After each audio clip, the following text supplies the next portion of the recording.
What's up, Warriors, and welcome to another episode of the Mental Health Movement Podcast, Voice for the Voiceless. I'm your host, Chris.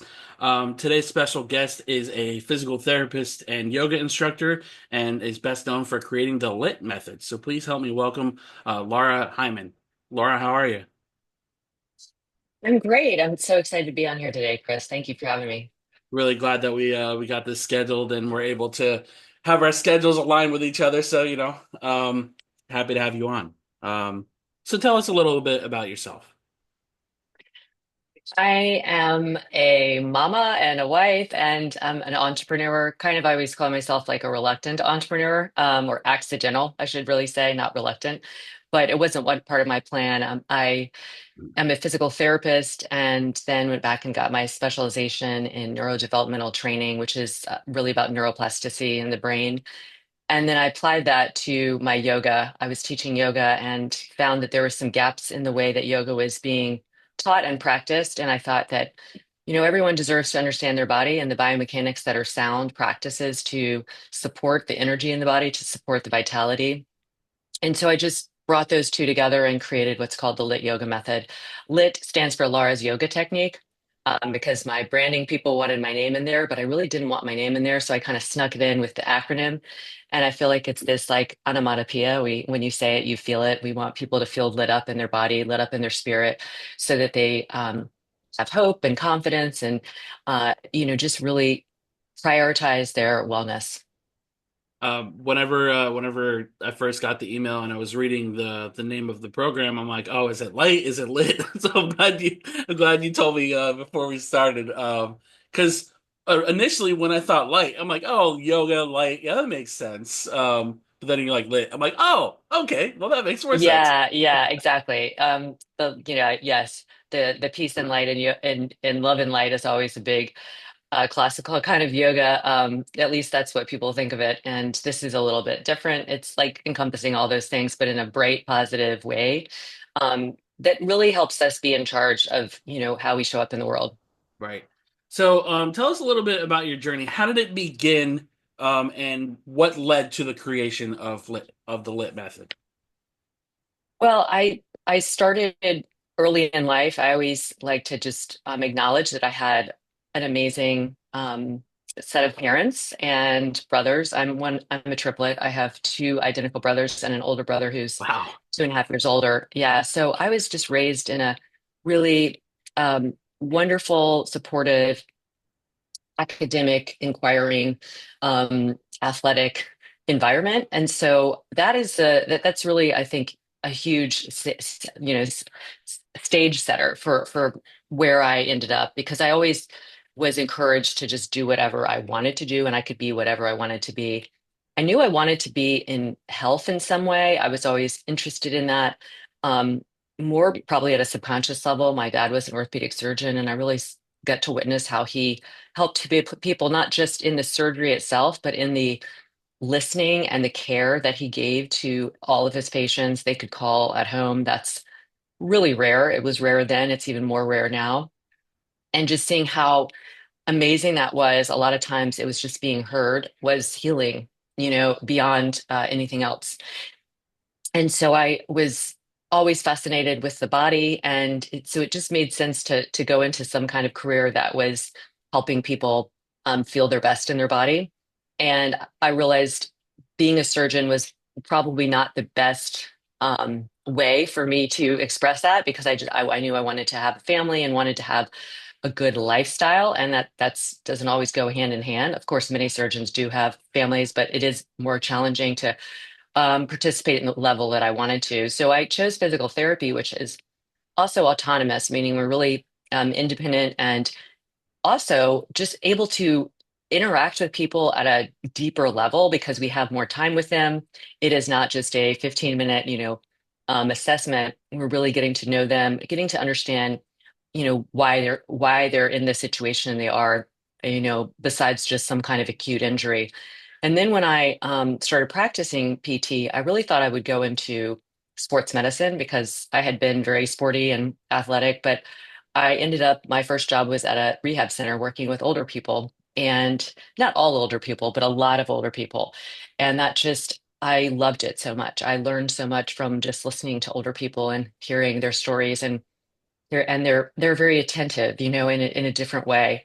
And then from there, discovered how interested I was. I always knew I was interested in the brain. I actually really thought I'd be a neurosurgeon. So I just parlayed that into getting my postgraduate specialization in neurodevelopmental training, which is really about going through the stages that we do after we come out of the womb, the stages that we develop our brain and we develop the postural muscles to support us as we endeavor to become bipedal. And when someone has a neurological insult like a brain injury or a stroke, we, instead of teaching compensation, like put your hemiplegic arm in a sling, we teach them how to rewire motor patterning to that affected limb. And it was very successful. And I, at the same time, I was teaching yoga, and I felt like this could be applied to yoga. Like we all have suboptimal movement patterns, habits, they're all, and the whole point of yoga is to raise consciousness. And in a way, raising consciousness is being aware of your actions, being aware of your patterning, your movement, your behavior, your thoughts. And what a better way to do it is through this vehicle of the body. And so, bringing the neuro part in was something I felt was missing, because people would be coming to practice yoga from work, from home, whatever and they're kind of holding their existing movement habits and postural habits in their brain mapping, so to speak. And so that's when you have a habit, that's where your brain tends to go, right? So coming to yoga, yes, they're moving in all these ways, but they're perhaps reinforcing those patterns versus rewiring better, more optimal patterns. And why is that important? Because we live in a modern day lifestyle where we are more sedentary, we are more, um, we have, so much distraction and bombardment of information. And to be able to really be present in your body and pay attention to how you move with, more optimal alignment is a gateway to having that kind of more conscious living in your daily life. And so, yeah, I started doing that over 15 years ago and developed this real blueprint of a kind of type of class that you can come into, and you always know what to expect to a degree, but within that there's a lot of creativity. So it offers people a lot of challenge. Challenge is really good for the brain, and that's really the only thing that will change us. We know that to be true, right? We're Right. not going to change in stagnant situations. So yeah, it was just this passion of mine to really teach people how to move better and why it's important, and understanding the body. Many people, none of us were learning like what our scapula are, what's the hip versus the pelvis. These are not so esoteric things. They can be taught. And that's what I do. So I think our thing that really separates us is our education. I felt like that was also a little bit missing in the yoga world. It was kind of like, come, somebody's telling you the poses, you go through them, but we're talking about this expression of it and how it, and like what to think about doing it, the best alignment for it. And in that, it's much more inclusive because it is saying wherever you are, here are some things to think about. And you can use a block to do that. You can bend your knee to do that. You can, it's all these ways of um, vocalizing, verbalizing ways that are inclusive. And I also felt that was not necessarily the case. I don't know if you've ever taken a yoga class, but there's not a lot of men in there. And I think that one reason is men tend to be more immobile, a little stiffer. And so they go to yoga, and if it's a fast-paced class and you're just like, go to this pose, that pose, and there's no talking about like ways to do it in a way that's going to work for your body, it doesn't necessarily invite you to come back. So there Right. was just these yoga itself is very beautiful, but I felt like there's other ways of making it more inclusive and really more life changing because you can use the practice as a way to operate better in daily life.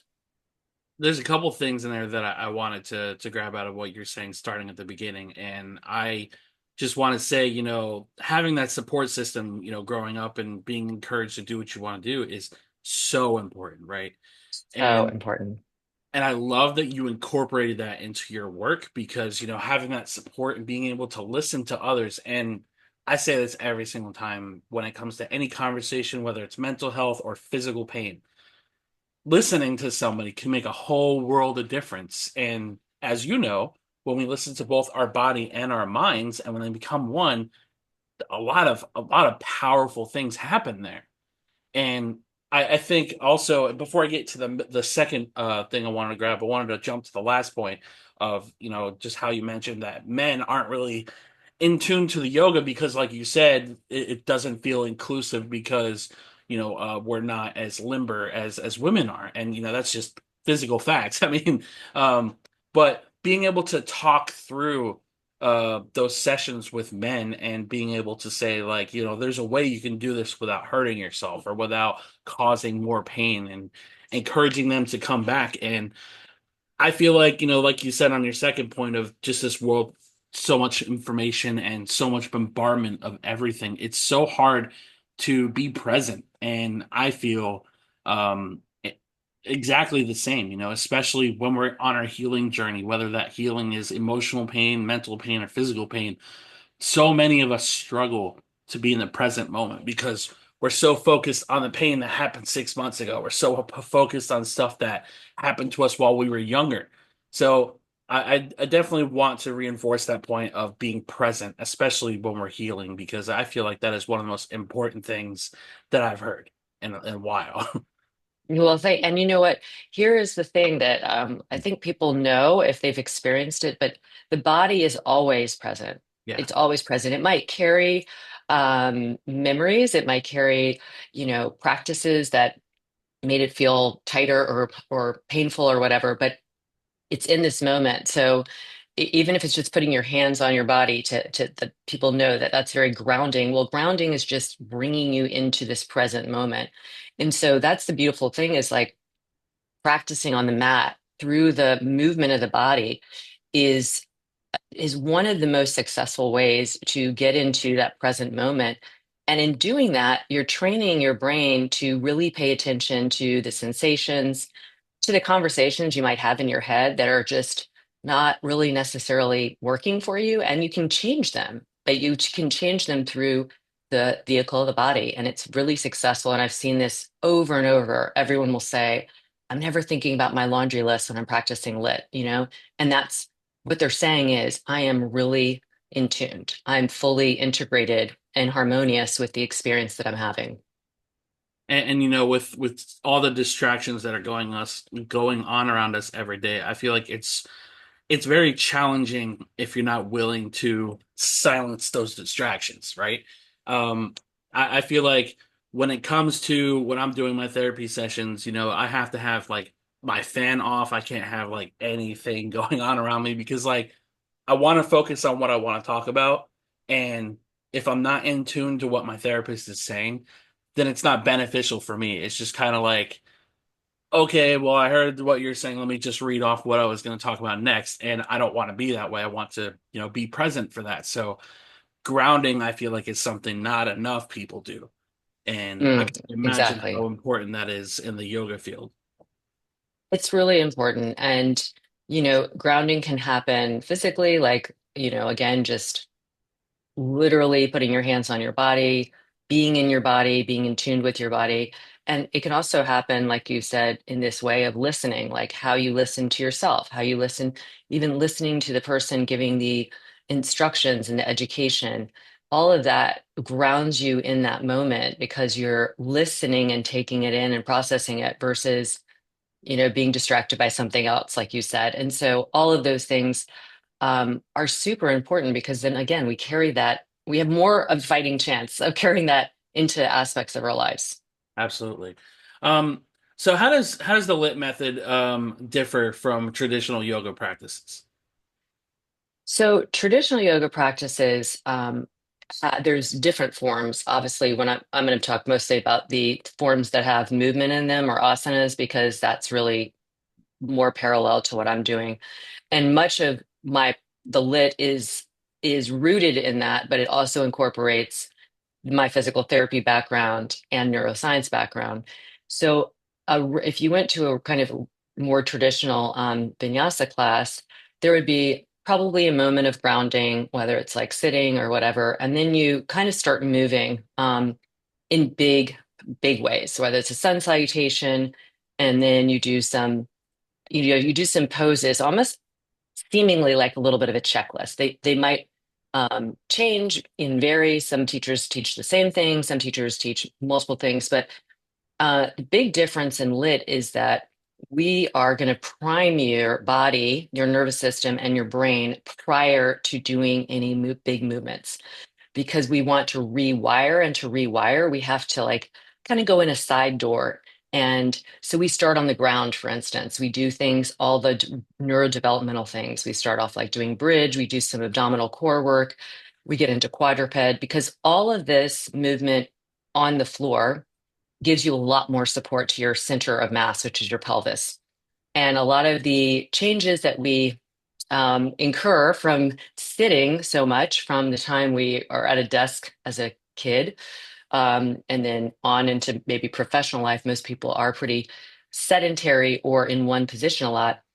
We have to kind of prime those muscles that are really close to the bones. Those are called your postural or core muscles.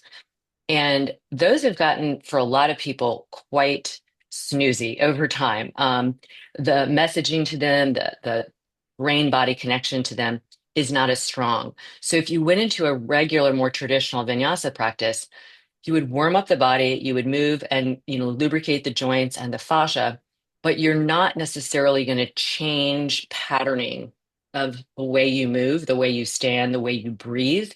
You're just going to take in your already existing patterns and, like I said, might reinforce them. So that's one of the biggest differences right there, is how we start and then how we sequence. So we sequence in a way that starts mobilizing the joints. Then we get into bigger movement patterns where we're really primed both the brain and the body. And then we repeat those, because the repetition is what kind of puts in this the hard drive of our brain, the memory of it. So instead of just doing a few poses like you would in traditional vinyasa and then never revisiting them, we have sequences, and then we stream these sequences together. So it's almost like a little dance. And that gives people the opportunity to develop neuromuscular coordination, which is, where they're moving in space. We also move in a variety of planes. Traditional yoga doesn't tend to do that. You might be up, you might be down, and you might go sideways, but you're not necessarily combining those movements. You're not getting into diagonal movement patterns. You're not going up and then down and then sideways. It's so we do a lot more of this functional movement patterning that is really essential for life. And then I would say the final difference is we're really educating. Everyone that teaches the LYT method has gone through a training with me. We have over 1,000 people trained around the world, and it's very robust. What was missing in more traditional yoga trainings is an functional anatomy and biomechanics. So you're learning the poses, you're learning the philosophy, you're learning some breath techniques, but if you don't learn like the actual mechanics of how to do all those things by understanding the body more, it's not very empowering for the teacher, and therefore you're not passing on an empowerment to your students. So what I do is I teach the teachers, they come out almost like physical therapists, because this, again, if you understand something really well, you can distill it into something more simple. And that's really what I do. So people fall in love with anatomy. And anatomy is really, it is truly one of the definitions that I love. It's the investigation of the inner workings, and that's really what you're doing, is understanding your body, and therefore you're understanding your habits, you're understanding the way you respond, you react, all these things, because it's all through this medium of the body that those things happen. Right. And so those are the big differences, I think. And what would you say the long-term benefits for yoga is? Well, for our type of yoga, I mean, I am going to specify, because traditional yoga is definitely going to make you feel good. It's going to make you feel, it's stress relieving. It can be very powerful. But if you aren't learning and understanding the way to move more optimally, long term, you might be practicing for that, today and maybe a year from now, but are you practicing for 4 decades from now? And so the way we teach, we like to call it prehab. It's like we want people to not have to go to a place where they get injured, or they, people get injured in yoga. It happens quite a bit because it's not that yoga injured them, it's that their movement habits didn't change and they did them enough. And then they experienced something in a yoga class or in a yoga practice that created an injury. So long term, lit yoga is amazing. I'm almost 56 and I move as well as I did in my 20s, if not better in many ways. And I'm just one example, but there's hundreds of examples from our online platform of people all the way into their 70s who are like, I would never be heli skiing if I wasn't doing lit. And it's really this because you're teaching more, again, the most optimal way to move and breathe and manage stress, you are inevitably helping your aging so that it is not this decline that is kind of we've been conditioned to believe, but it's really just getting to know yourself even more and not having the limitations that we sometimes impose upon ourselves when we're aging. Right.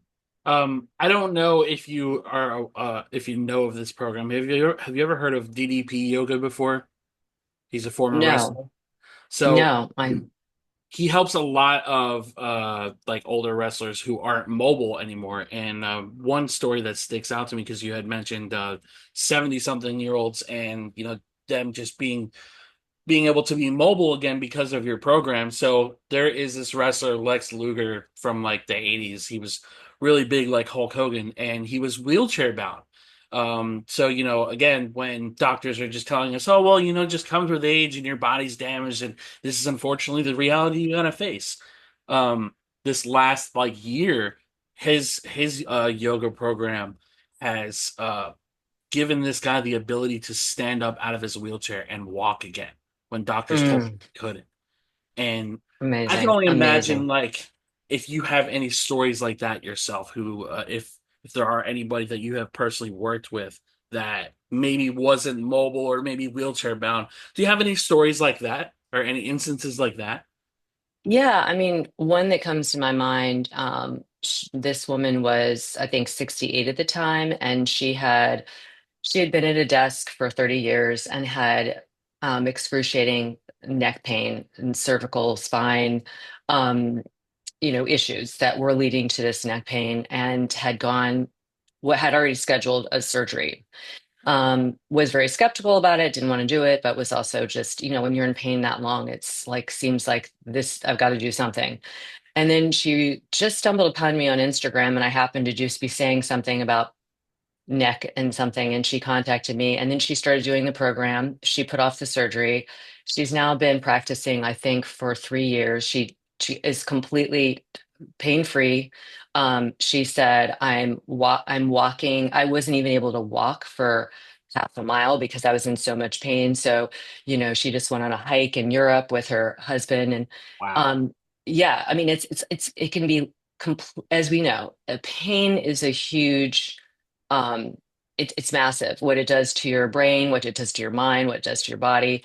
And the answer is not always go to the doctor and get it fixed that way. In fact, a lot of times I will, and as my dad, as an orthopedic surgeon daughter, I can say that because he would say, I want them to try everything else before they come to me. Yeah. And he would even try, the people that he would operate on were usually just not willing to do the work, and that's unfortunate. Some people just don't have that, and so they just felt like, but surgery is not like, let me just cut you open, take that out, and you're going to be fine.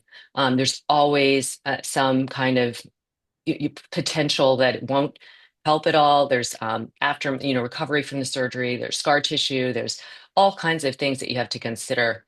And I've had numerous people with low back pain. Low back pain is one of the top conditions that exist in certainly in the United States, but I think worldwide.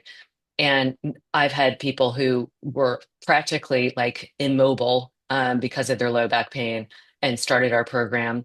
And because it starts and it goes through, and it sounds like probably this wrestler did that, really methodically going through like resetting the pelvis. Your pelvis, the position of your pelvis impacts your spine and impacts your hips.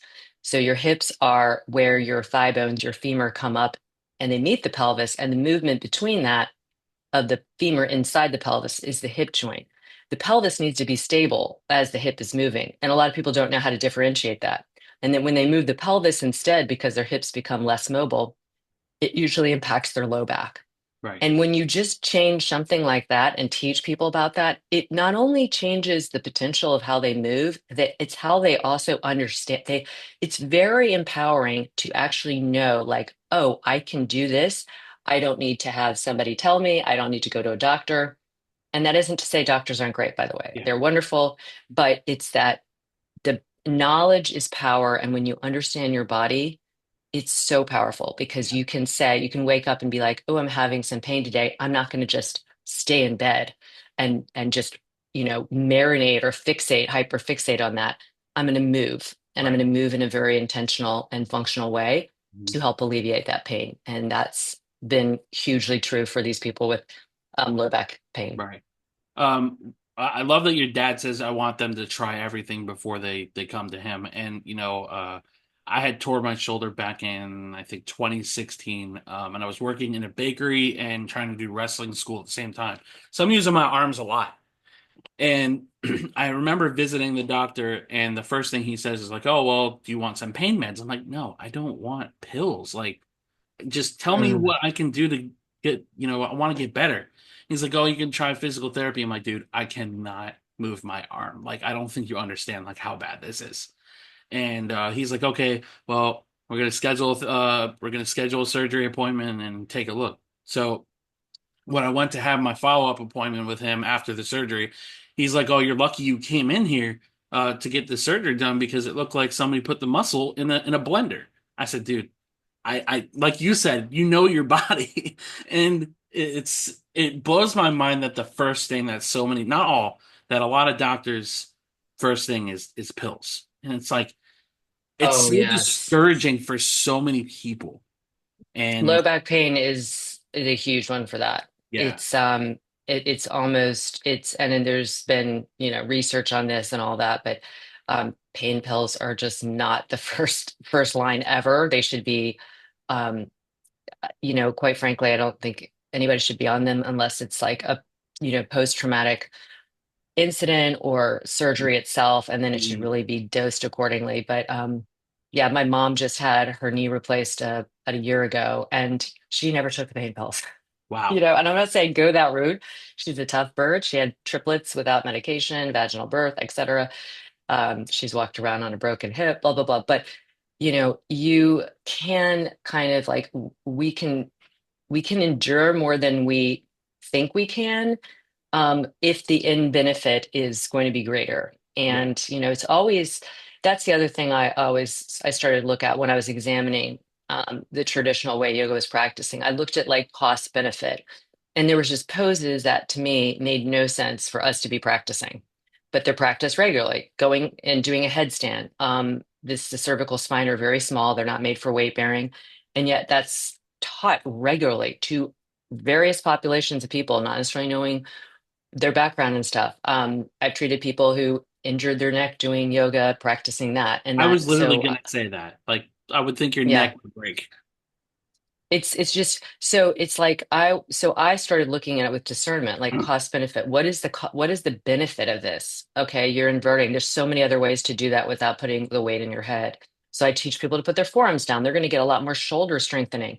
Many people need shoulder strengthening, as you know, like they need the back of their shoulders strong. The most important part of your shoulder joint is the scapulothoracic joint, which is where the scapula meets the rib cage, but everybody's focusing on the front and the humeral head itself.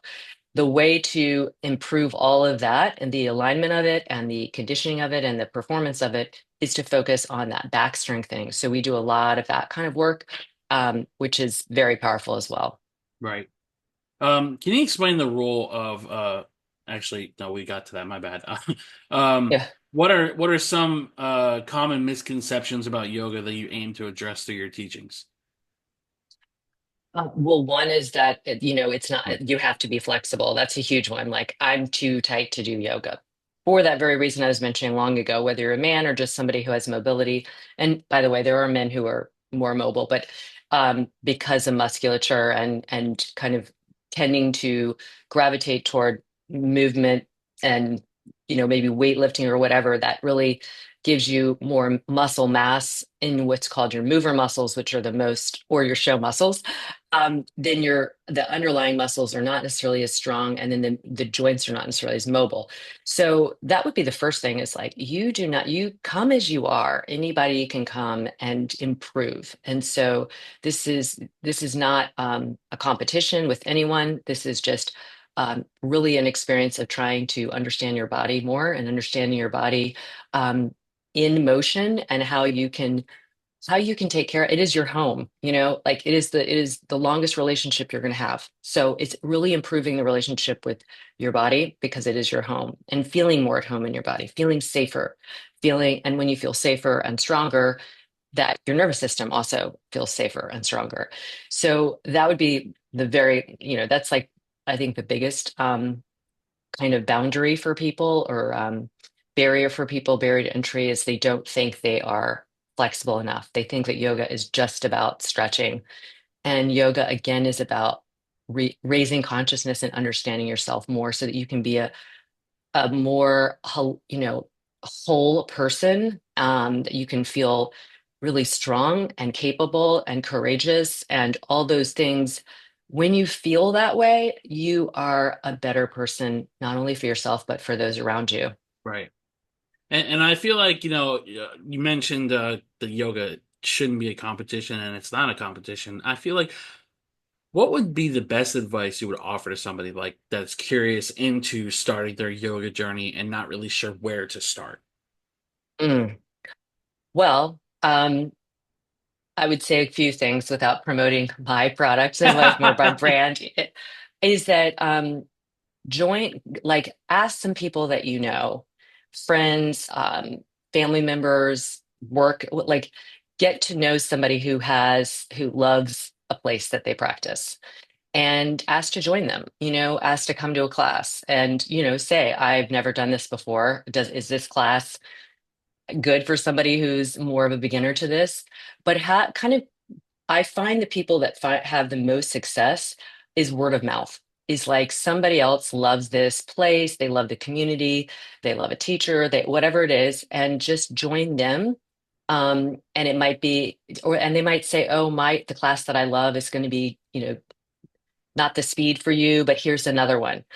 People love to talk about what they love, so ask people and they'll love to share.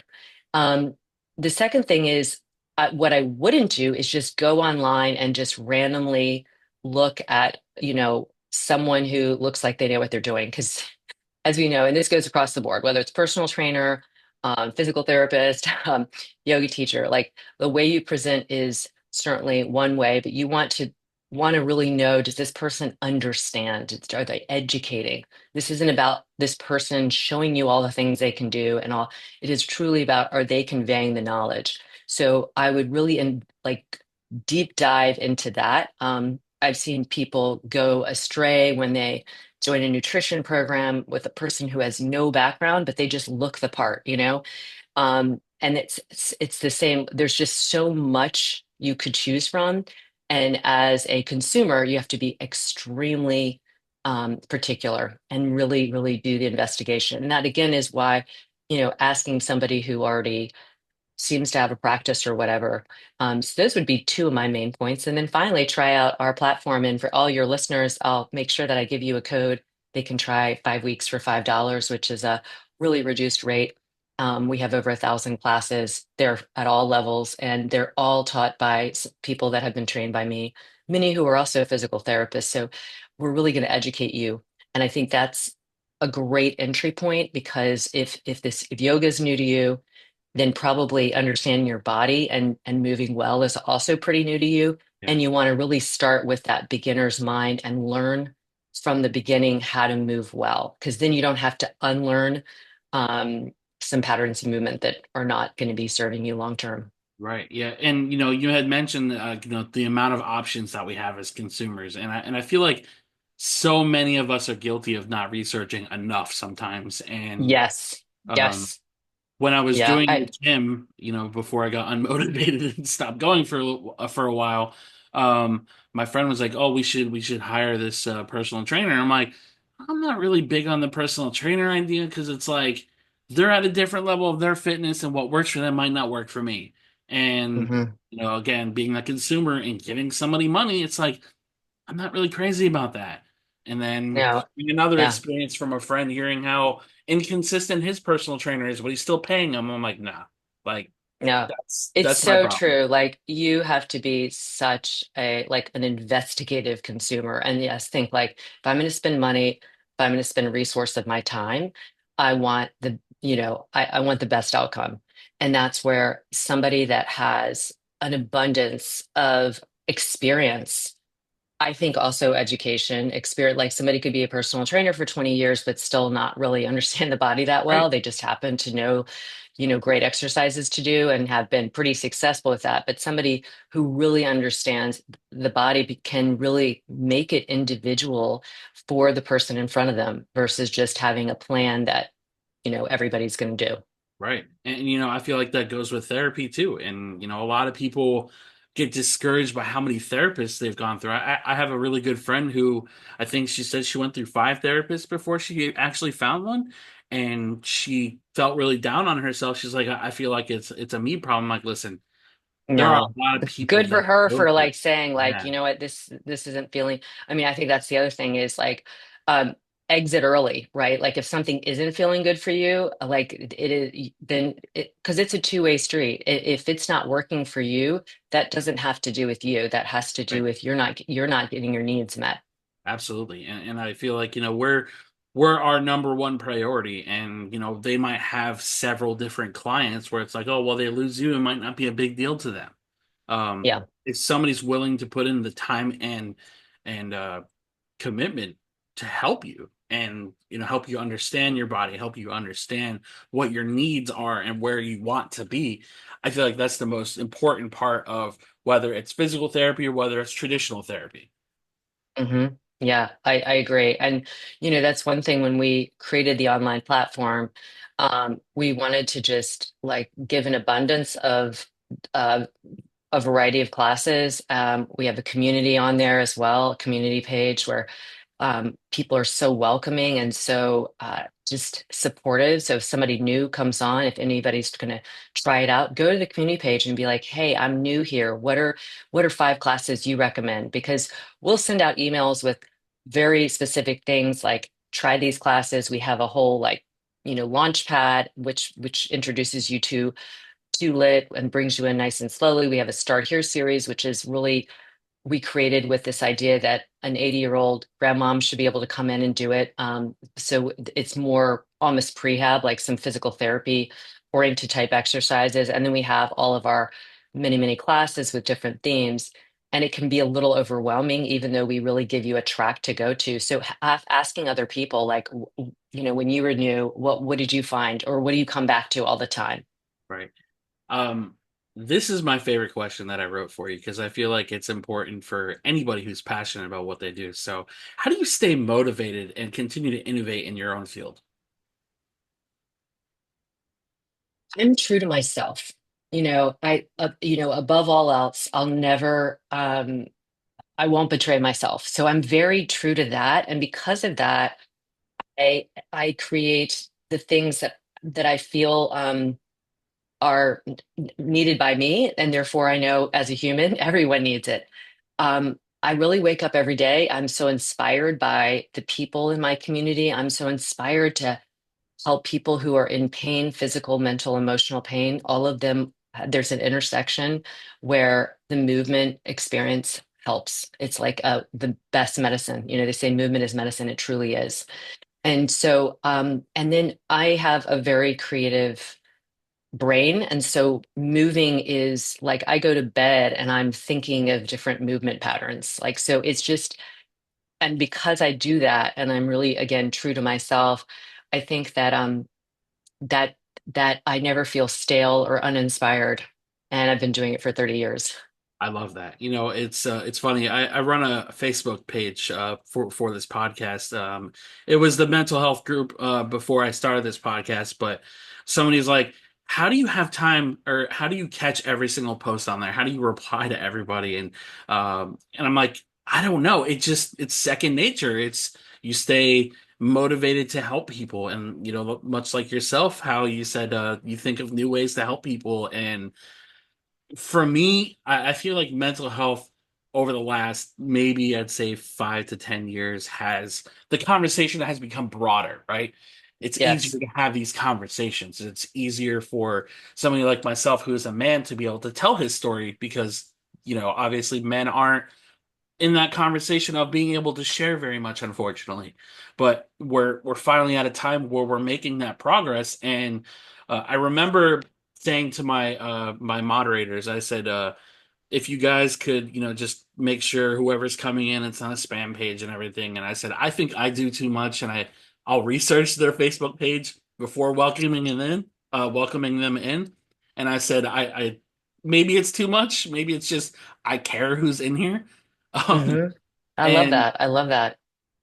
I think the most important part of what you do, what I do, is just maintaining that community and make sure that you're in the right place and you're staying motivated enough to help people. Because I remember saying to my therapist when I told her I said I had you coming on this podcast, I'm like, I've had anywhere from CEOs to holistic healers, and I said I love hearing all the different ways that people help others, and I feel like yoga is one of those really powerful entities, whether it's your method or whether it's somebody else's, that helps so many people that for some reason I don't see it enough on social media or it being talked about. Mm. And Yeah. the number one thing that comes to mind is how anxious we all are as people and how beneficial yoga can be to people that have anxiety. It's huge. And that's a like you said, any form of yoga should be helping your system regulate through the breathing, through the presence, through the connection between your mind and your body. That is the ultimate goal. And I think it really is, it's been proven and researched, but we know it, we don't even have to have hard research to know that if you're feeling anxious, like what does it feel like after you take 10 minutes to walk, outside? You probably feel a little less anxious. And that's just because we have these already physiological bonuses built in, you baked in. We move, our neurotransmitters change, our nervous system rebalances. And so it's just capitalizing on those things that are already there. And like you mentioned, you don't have to go and get it from a pill necessarily. And pills could absolutely help, especially with when there's brain chemistry, but there's all these other elements, and movement is medicine in that way. Yeah, and kind of to touch on that pill conversation too, it just kind of reminded me of this commercial I overheard when I was making dinner the other day. It was talking about, the effects that antidepressants have on people. It could cause this, this, and this, and then it says take this pill with your antidepressant, and it counters this, and it's like, the pill culture is so strange to me because like antidepressants, like okay, if you're taking an antidepressant, shouldn't that not cause suicidal thoughts? I mean, Ideation, yeah. Hmm. and Yeah. it's just again going back to the pain pills. I remember after the surgery, and I was in that really big sling that had the cushion on it. So, um, I remember going in the airport, and the security guy's like, "Can you take that off?" I'm like, "Dude, I can't support my own shoulder. Like, I can't do it." And I just remember trying one time to take a shower without it, and I couldn't support my arm at all. It was so bad. And Mm. I remember taking a half of a Percocet. I've never felt so awful in my entire life. And Yeah. I remember after I should have stopped taking them, and I remember throwing them out because I'm like, this is the worst experience of my life. And which, kind of goes back to the I wish that wasn't a lot of doctors' first options going right to Yeah. pill. Because Yeah. you had mentioned with your father how he listens and he talks to his patients and how that's very rare in Very nowadays. rare. And he would actually, when he would listen, people would call at home, and I would I would overhear his conversations. Many of those people were calling for prescription medicine. And Wow. he would just say, oh, he would listen. And they're like, can you please, Dr. Frank? And he'd say, well, tell me how this is going. And he didn't realize he was being a therapist. And by the end of the phone call, they probably still wanted the medication, but they knew they weren't going to get it. But they felt better because he wasn't making them feel bad for their needs. He was showing them there could be another way, and that's to let that pain out, talk about it. Because medicine, if it's numbing you, it's not healing you, Right. right? It's just, temporarily blocking the feelings that you're having, Yep. whether it's pain, emotional or physical pain. And at some point, the best thing you're going to do is you've got to express it. You have to process it. You have to, release it. And that can be done through talking about it, moving through it. The other thing is, we really try and help, one of our kind of mantras is to, feel at home in your body. And that is to really start to trust your body. And when you trust it, you're just those signals are not always accurate, right? They're there, they were there for a reason to begin with, and they might still be very loud because that reasoning isn't there anymore. But the kind of modulation and processing of it hasn't happened yet. So Right. you have to kind of experience some of that discomfort, just as you know in talk therapy, to to relieve it. Yeah. And talking about that pain is so important because, I remember the experience I had coming back to Florida with the therapist before the one I have now. Very first session I had with her, and I wanted to continue the therapy that I was doing up in Jersey. And the very first thing that she says is she's like, "Well, would you take antidepressants?" I'm like, I don't need antidepressants. I don't want to take them." And her response was, "Well, you would take a medication if you had high blood pressure, wouldn't you?" I'm like, I mean, I guess, yeah, it's for my health. And then she just gave me that look, making me feel bad for saying no. And I almost got discouraged myself. Um, Hmm. but to kind of move past the medication aspect, you had mentioned that you get your program out there, word of mouth. This is a really big way that you guys get your program out there. Do you ever attend any conferences or go to any schools or anything like that to promote your program or to talk about what you do? I have gone to we have like festivals and for yoga. And I have gone into schools. I went to my kids' school when they from the time they were young, and then with my son's basketball team and things like that. My goal would be to absolutely have, and we have teachers who do this at schools, which is amazing, from young to, like high school. But my goal would be to have this in every school and certainly all the way up into college years where there's a lot of high pressure. And again, we have teachers all around the world teaching in different capacities that way. I have gone to different types of conferences. I've done like executive conferences for sure. And those are always interesting because there's some that are really into it, and then some you can tell that are like just not, it's not familiar and they're just very guarded. And I welcome anything. Like I'm like pretty sure I'm going to get through some way. Like because I don't care if, part of getting back to that like spark and everything, if I don't betray myself, I kind of don't care if somebody doesn't like me, like, or doesn't like what I'm presenting. If I can, if I can just get a little bit of like, and I see it, because if I'm not responding to their initial like chill or whatever, um, it all warms up because I just keep giving, and I'm like, no, we all need this. We all can benefit. Hey, let's all go like this, and it's just like teaching people skills, and yeah, but I would love to see this in so many settings for sure. Yeah, absolutely. Because, I feel like, again, most important part of what you're doing and getting the word out there is listening and listening to what Hmm. people's needs are and, listening to what other people are bringing to the table of the conferences. And I can foresee there being people there that are just there to, I have to be here kind of mentality. Yeah. Um, but I would definitely hope that we start seeing this in schools in some fashion because when you were saying that you went to your kids' schools and I was just going back and thinking when I was growing up in PE, yeah, we would do things and we would have specific like activities for the day, but like I couldn't say any of that really benefited me as an adult. Like I know how to play Mhm. basketball, but I don't play basketball. Um, Right. if they did more stretching, if they did more yoga based teachings, and actually having PE teachers that wanted to help people, it would make a huge difference in our youth, especially. Yes. I think to your point about like PE versus this, like what I want anyone to experience is joy. Yeah. And joy is an energy that you get in your body. You get it, like it just feels joyful to Mhm. move and maybe to have music playing and maybe make some sound with that.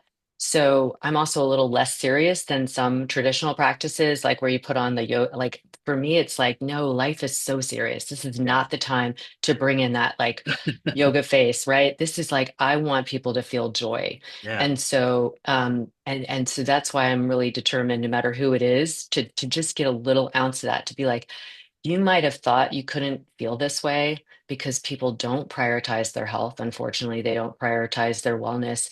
And I want people to realize, like, actually doing that as the number one thing you do above anything else, above being a parent, above being a wife, about being an entrepreneur, I take care of myself first Yeah. because I am better in all of those ways. And I experience joy in all of those ways because I take care of myself first. And it makes me think of that simple phrase that it takes more muscles to frown than it does to smile, and bringing that joy into I love everything. it. And Yes. whether it's seeing somebody on the side of the road, or not on the side of the road, on the side street, and they might be homeless or they might be struggling or having a bad day, just smiling at somebody can make a whole difference. And then Hmm. not putting on that serious yoga face like this is serious, this is my job. So you know bringing joy to something like that, I'm sure it could be super beneficial. Super benefit. It just makes it more fun, right? We Yeah, need more fun too. absolutely. Because we're in such a serious world, and information goes so fast, and we're all so busy with our schedules and traveling and whatnot. And I feel so many of us, again, going back to the beginning of our conversation, aren't present for anything. It's like, Hmm. oh, well, how is this going to affect what I do tomorrow? And yes, that's a realistic mindset, but I feel like at the same time, if I started doing this positive affirmation thing, one positive thing that happened in one day, and I read it at the end of the month, and I have like a whole index box Oh, I full of love little it. sticky notes. And every time I forget to do a day, it's like, damn, what was one good thing that happened yesterday? I don't remember. And then it makes you reflect on everything you're doing. And I'm like, Mm, oh, that was a really good day. And I forgot about it. Um, yeah, but positive affirmations, smiling more, it's smiling and asking somebody how they're doing is such an underrated thing to do because not enough of us do it. exactly. And listening to their response. Yeah, Yeah. yeah. Yeah. I love that. Um, how do you balance your professional life with your personal wellness and self-care? Well, I'm lucky because in my field, there's such crossover, so um, there's things I have to do that like anybody that runs a company has to do that are not as exciting administrative wise, but I have a lot of that delegated, fortunately. And that's one thing that became clear early on, was like, I'm going to delegate the things that I really don't like doing or I'm not that good at. And usually those go hand in hand. But I just I eat very healthfully. It feels good for me. I've been vegan for 23 years, so from a spiritual standpoint, that feels really good for me because I love animals and I don't want to have contribute to any harm. And then I practice what I preach. I take care of myself. I move daily. I teach 5 days a week, so that automatically kind of is baked in. But then I also practice on my own, and yeah, I just move and it feels good. And then I rest when I need to rest too. So Yeah. I'm really also a great couch potato reader, so I do both. I feel like the most important part there is the rest part. Is we Mm, don't rest enough. yeah. And I feel like so many of us are just trying to do so many different tasks in one day. and we don't give ourselves enough grace. We don't give ourselves enough of a break to do all of that. Um, I definitely feel like having that balance of staying true to yourself, resting, and then taking care of what you like priority wise. Um, but I think putting yourself first is probably one of the most important parts of anything, especially being true to ourselves. Yes, absolutely. So I like to ask all of my guests this, and I love every answer I get. So I'm really curious to hear your answer. If you could change one thing in the mental health community, what would it be? I would change any stigma, any barriers to entry. I would make it a priority, make it like something that starts again, kind of like this from the beginning, that there are um, from the time we're young, like, what are you feeling? What does that feel like? How can I help? How can I support you? Do you want me to give you space? Do you want me to give you a hug? Like from the very beginning, and that shouldn't start. That shouldn't stop. Like all of those same things we would say to a kid, we're just big kids in an adult body. Like the same things. Like, so all this kind of stigma around like we have to have our shit together and can't express something and can't have emotions. Like, I just think we just need to reframe it. Like, we are humans. We're going to have all these things. And aren't we going to be better humans if we have this kind of system in place that we know how to express it. We know how to express it in a safe and, um, impactful way, and that it can be received. That it's not abnormal. Like you don't have to. Therapists are amazing, but it would be wonderful to like put some therapists at a job because we have taught from a young age how to communicate, how to monitor, how to modulate without any shame around it at all. It's just you're being a human and you know, raising kids. I have two different kids. One came out of the womb and it's just like the world's going to be easy for him in so many ways. He's just cool as a cucumber. He's the basketball player, or whatever. And then, my daughter came out very tightly wired. She's highly sensitive, and neither one is better or worse. It's different. It's like, and I think that's a very good communication that we're all different and we should be acknowledged for that and given tools from a young age for that. I love that answer so much. The how I can support you line just absolutely hit my heart because again, Mm, we don't say it enough, and mm-mm. especially as adults. Um, I remember when I first started therapy, and one of the first things that I learned was don't ask somebody what's wrong. Just say, how can I be there for you? How can I support you? And Yeah, that gave me the tool to help other people a lot better than what I was doing. Because when somebody asks you what's wrong, it usually makes you second guess. I'm like, oh, damn, maybe I shouldn't tell you what's going on because what's wrong with me? you know? Um, exactly. Yeah. but I love that answer so much. So before we close out the podcast with the closing words, where can all of our listeners find you? The best place probably is my website, Lit Yoga, lytyoga.com. All the information is there. We have a blog. We have the connection to the online classes, in addition to in the show notes the link through a particular or the link will have the with the code that anybody can use here to try those online classes.